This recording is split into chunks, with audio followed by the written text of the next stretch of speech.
पैर मोड़ने के लिए बोलेंगे। सबसे पहले हम लोग फंडर ग्रिप को मेजर करेंगे। फंडर ग्रिप को मेजर करने के लिए हम लोग अपने दोनों हाथ का यूज़ करेंगे और उसकी जो फंडस है वहाँ पे रखेंगे। फंडस पे रखने के बाद हम लोग उसको फील करेंगे। अगर ये मेरे को राउंड हार्ड की तरह फील हो रहा है, दैट मीन उसका हेड है, और अगर इरेगुलर और सॉफ्ट फील हो रहा है तो उसका बतख हो सकता है। उसके बाद हम लोग अपने हाथों को धीरे धीरे रेटलर पोजीशन में अम्बिकस के सामने लेके आएंगे। इसमें हम लोग उसका रेटलर ग्रिप को चेक करेंगे। अगर ये पूरा फ्लैट और रेगुलर फील हो रहा है, दैट मीन उसका बैक हो सकता है, और अगर इरेगुलर और स्मॉल नॉक लाइक फील हो रहा है, दैट मीन उसका लिम्स हो सकता है। और हाँ, अगर ये इसका जो बैक है वो एब्डोमिनल के आर पार हो रहा है, इसका मतलब है जो बेबी का पोजीशन है वो ट्रांसफर राइट हो सकता है।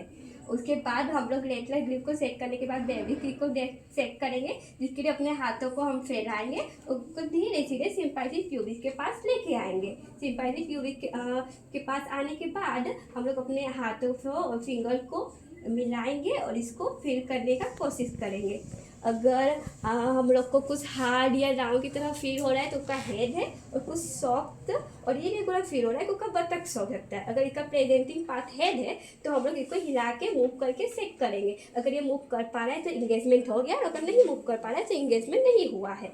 और हाँ, अगर ना हम लोग को यहाँ पे हेड मिल रहा है और ना ही हम लोग को इनका बतख मिल रहा है, यानी कि ये जो पेल्विक ग्रिप है वो खाली है, इसका मतलब है कि हम लोग का बेबी वो ट्रांसवर्स लाइन में है और थर्ड ट्राइमेक्टर में जो हम लोग की क्लाइंट को एफआरयू कर देना चाहिए। अब है मेरा लास्ट डीप पेल्विक ग्रिप। इसके लिए हम लोग महिला के पैर की तरफ फेस कर लेंगे, और इस टाइम मेरा दोनों हाथ से उसको यूट्रस के पास रखेंगे, और यूट्रस के पास रखने के बाद हम लोग इसको डाउनवर्ड धीरे धीरे नीचे की ओर प्रेशर देंगे। उसके बाद हम लोग प्रेजेंटिंग पार्ट को फील करेंगे। प्रेजेंटिंग पार्ट को फील करेंगे। अगर ये राउंड दिख रहा है डेट मीन हेड है, और अगर सॉफ्ट दिख रहा है तो बतख से, और प्रेजेंट अगर इसका हेड है तो हम लोग बेबी का फ्लेक्सर को फील कर सकते हैं, यानी कि बेबी का झुकाव कितना हो चुका है। उसके बाद अगर मेरा तो दोनों हाथ है वो डाइवर्स हो गया, डेट मीन इंगेजमेंट हुआ है, और अगर दोनों हाथ मेरा डाइवर्स नहीं हो पा रहा है, डेट मीन इंगेजमेंट नहीं हुआ है।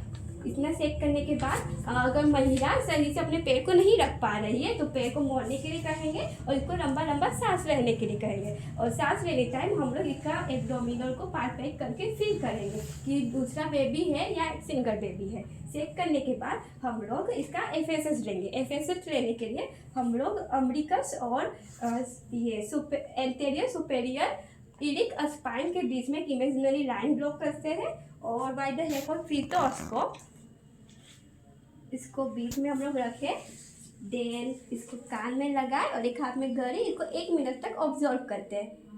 1 मिनट तक सुनने के बाद हम लोग का जो एफएसएस आया है वो माँ को बताएंगे, और जो हम लोग का कार्ड है उसमें नोट करेंगे, और माँ को उसके एब्डोमिनल पाल्पेशन के बारे में संपूर्ण जानकारी देंगे कि आपका बेबी कैसा है और नहीं है। तो thank you ma'am, thank you sir.